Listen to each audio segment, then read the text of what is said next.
Welcome to the Unlock Your Chakra podcast. Great to be here.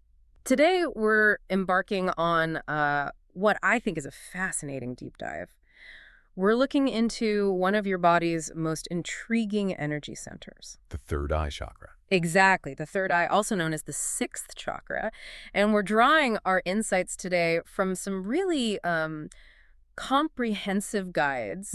These are provided by Unlock Your Chakra. They're a company dedicated to crafting beautiful, intention-filled bracelets. And they share quite a bit of knowledge about chakra balancing, too. They really do. They actually hand make all their creations. The chakra bracelets, healing crystal bracelets, essential oils. All made in Los Angeles, I believe. That's right, in LA. And they talk about infusing each piece with this intention of compassion and love. Yeah, and what's truly valuable about these sources, I think, is how they don't just, introduce the concept of the third eye. Right, it's more than theory. Exactly. They give you practical guidance, real steps for balance and healing. Which is great. It's like this blend of ancient wisdom, but also really actionable steps. Absolutely. For anyone really looking to gain more clarity, more insight in their lives. Perfect. So our mission today is basically to help you unlock a deeper understanding of this powerful energy hub. Giving you tools. Exactly. Tools to enhance your intuition and that inner wisdom. So let's unpack the third eye chakra itself. Where exactly is it located, and what's its primary role in our energy system? Right. So the third eye chakra, it's the sixth of your body's 7 major chakras. Sixth of 7. Got it. And it's situated right at the forefront of your brain, precisely between your 2 eyes. Okay, right between the eyes. Makes sense. And this energy center is deeply associated with, higher knowledge, the subtler aspects of sight. Intuition, basically. Intuition comes up a lot with this one. It really does. It's sometimes even referred to as the conscience. And it's understood to govern the pineal gland. The pineal gland, that tiny gland in the brain. That's the one. Often linked to intuition and spiritual insight in, various traditions. Interesting. And it also governs your physical vision, your memory, and your imagination. So quite a lot connected to perception then. How does this energy center, specifically connect to our daily experience? What does it mean for us when it's active and balanced? Well, the deeper purpose of the chakras, generally speaking, is to provide this sound, useful link between your conscious mind and the world around you. A bridge, almost. Kind of, yeah. Yeah. And the sixth chakra is precisely where that flow of energy interacts with your consciousness. It fundamentally influences how clearly you perceive and understand everything. Okay, so clarity is key. Huge. When it's balanced, you're able to function, make decisions with this profound sense of neutrality. Neutrality. How so? Well, you're concerned, you're aware, but you're not emotionally attached to a specific outcome. I see. Less swept away by things. Exactly. Think of it like being an impartial observer in your own life. You're able to see situations clearly without your own desires or fears clouding your judgment. That sounds incredibly empowering. It really is. That idea of an impartial observer is vital. But okay, what happens if this powerful energy center isn't in balance? Which, let's face it, happens. It does. And how do we even recognize those signs? Physically, emotionally, that someone might be having an issue with their third eye? Yeah, exactly. How would you know? Well, this brings up an important point about recognizing these imbalances, right? Well, An overactive third eye chakra can actually be quite disorienting. overactive. How does that feel? It can cause significant psychological, even psychic distress. You might feel kind of swept off your feet, especially if you're not grounded enough. Ungrounded. Or maybe experience this constant, just exhausting flow of thoughts, like your mind won't shut off. Analysis paralysis. Exactly. That's a great way to put it. Simple decisions, things that are normally easy, can suddenly feel really intimidating. And that leads to... Well, it can lead to persistent fatigue, a kind of foggy mental state, indecisiveness, feeling disconnected, just a general sense of disorientation, really. Wow. Okay. That doesn't sound pleasant. And what about the flip side? A blocked third eye. How would that show up differently? Right. So when the third eye is blocked, the signs are quite different. Physically, you might experience problems with your actual vision. Like eyesight issues. Yeah, or maybe frequent headaches, migraines, even dizziness. Okay. And emotionally? Emotionally, a sixth chakra imbalance, if it's blocked, might lead to feelings of depression, anxiety, maybe even paranoia, and just general mental confusion. So it's kind of the opposite of that clear, neutral state you mentioned earlier. Precisely. It's really about a lack of clarity, struggling to see the path forward, or maybe just not trusting your inner compass, your intuition. Got it. So with those potential imbalances, the overactive and the blocked states in mind, this is where it gets really interesting, It's right? the healing part. Yeah. What are the core approaches the sources suggest for clearing and healing this chakra? Because they list quite a few different avenues. They do. Foundationally speaking, working with the sixth chakra is really about letting go of the ego. Letting go of the ego, that sounds big. It is. But it's not just about, being less selfish. It's more about letting go of those preconceived notions, those attachments, the personal biases that can cloud our true perception. Ah, the things that get in the way of that neutral observer state. Exactly. So embracing compassion and forgiveness for yourself and others is really essential for clearing and healing this energy center. That makes sense. And beyond that, foundationally, there are several really practical ways to restore balance, often incorporating energy healing practices. Okay, let's start with one that comes up a lot. Meditation. What's the core idea behind the detailed meditation approach described in the sources? Right. Meditation is highly effective for third eye work. The central principle involves finding a quiet, comfortable space first, relaxing your body. Setting the stage. Exactly. Then you focus your attention on that point between your eyebrows, the third eye spot. And visualization comes in here. Yes. You visualize the appropriate color, usually indigo, or sometimes a golden light radiating from that point, and all the while, you maintain deep, steady breathing. Breathing is always key. Always. And as you do this, you consciously, actively release any fears, anxieties, uncertainties that come up. Letting go. The goal is really to allow your third eye to open naturally, to welcome those inner impressions. What kind of impressions? Well, the sources say it might feel like using your imagination at first, but with practice, it can become a clearer perception of subtle energy, or even what they call clairvoyant vision. Clairvoyant vision, like a deeper intuitive sight. That's the idea, a deeper sight. The practice really encourages you to trust these inner signals, these feelings or images, and just allow your true awareness to unfold. That summary really helps frame the intention behind it. It's not just sitting there. It's an active process. Very active internally. Okay, so beyond dedicated meditation, what other practices can people maybe incorporate into their lives to support their third eye? Well, we can also look at yoga. Yoga, right. How does that connect? Certain poses are designed not just for flexibility or strength, but they also help nurture the body's energy centers. So directing energy. Exactly. When you incorporate poses specifically chosen to open and balance individual chakras, the whole system benefits.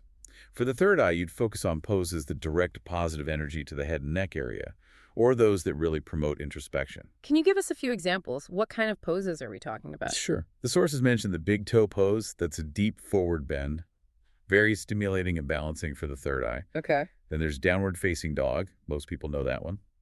It's great because it calms the mind while energizing the body. A classic. Totally. Child pose is another good one. It's more of a restful pose, helps you focus inward, which directly supports the sixth chakra. Nice. A moment of quiet. And then inversions, like shoulder stand. These calm the mind and help open the third eye by stretching the neck and shoulders. Makes sense, bringing blood flow to the head. Right. And finally, they mentioned the standing half forward bend. This stimulates energy flow through the third eye area while also strengthening your back. It's amazing how specific movements can influence our energy like that. What about things like essential oils or gemstones? How do they fit into balancing the third eye? Oh, absolutely. Both are seen as really potent tools in these practices. For essential oils, you can actually anoint your forehead right at the third eye spot. Directly apply them. Gently, yes, diluted, of course, to help with cleansing and balancing. Or you could just diffuse them in your home. Add a few drops to a bath. Okay. Which oils are good for this?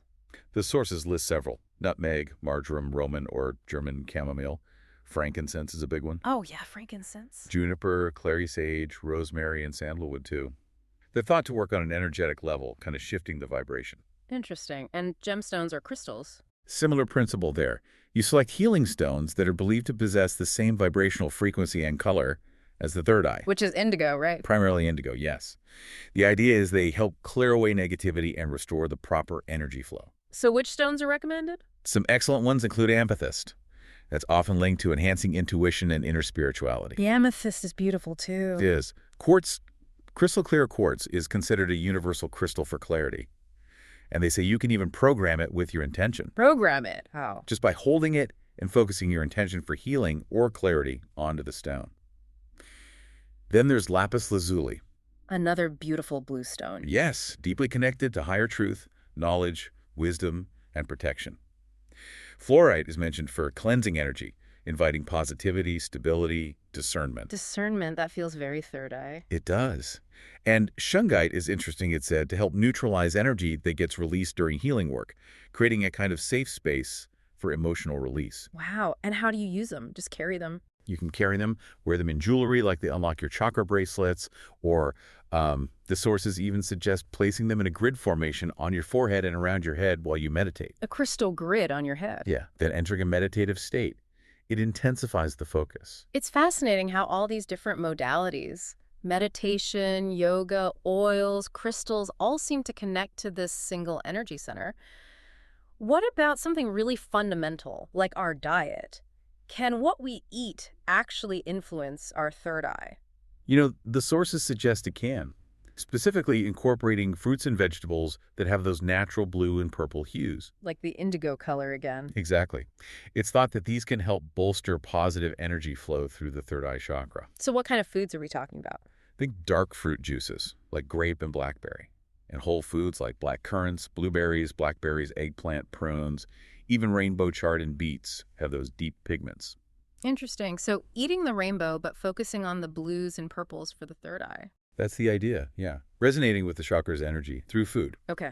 And moving beyond the physical and energetic, Mm-hmm. what about mental practices? The sources mention things like mantras and mindfulness. How do they contribute? Right. Two really powerful mental practices mentioned are picking a mantra and being more mindful. Let's start with mantras. What's the essence there? So a mantra is basically a word or a phrase that you repeat during your meditation practice. You can say it internally or out loud. And it should be personal. Yes, something personal and meaningful to you, something you want to integrate into your awareness. It helps focus the mind and reinforce a desired state or intention. Like an affirmation. Similar, yeah. The sources give examples like, I choose happiness, or you could simply use a single powerful word like peace. Okay. And mindfulness, that word is everywhere these days. How does it apply here? Well, being mindful in this context means you're really actively aware of what's going on around you and within you. Paying attention. Consciously paying attention, yes, to your emotions, your physical sensations, Yeah. but without judgment. That's the key part. Ah, the non-judgmental observation. Exactly. This practice helps you get deeply in tune with yourself and the world around you. When you're more observant and less judgmental, you naturally create space for clearer perception and understanding, less mental clutter. Which brings us back to that clarity aspect of the third eye. Precisely. It all ties together. Okay, one last area the sources mentioned, the power of color itself. How does that play into balancing the third eye? Right. Color therapy or just color awareness. As we've said, the color most commonly associated with the sixth chakra is indigo or deep blue. Indigo. So you can encourage mindfulness of this chakra and maybe enhance the positive energy around you just by associating with these shades more often. How would you do that practically? Simple ways, really. Incorporating indigo or deep blue into your clothing choices. Maybe having some decorations in those colors in your home or workspace. Like cushions or throws. Yeah, or artwork. Even using deep blue candles during meditation or just for ambiance.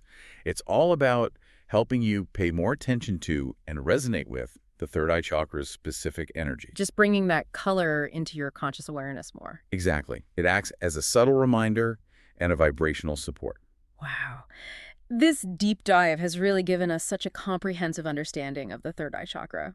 We've covered its core purpose, the signs of imbalance, both overactive and blocked. And a whole array of practical methods for bringing it back into equilibrium.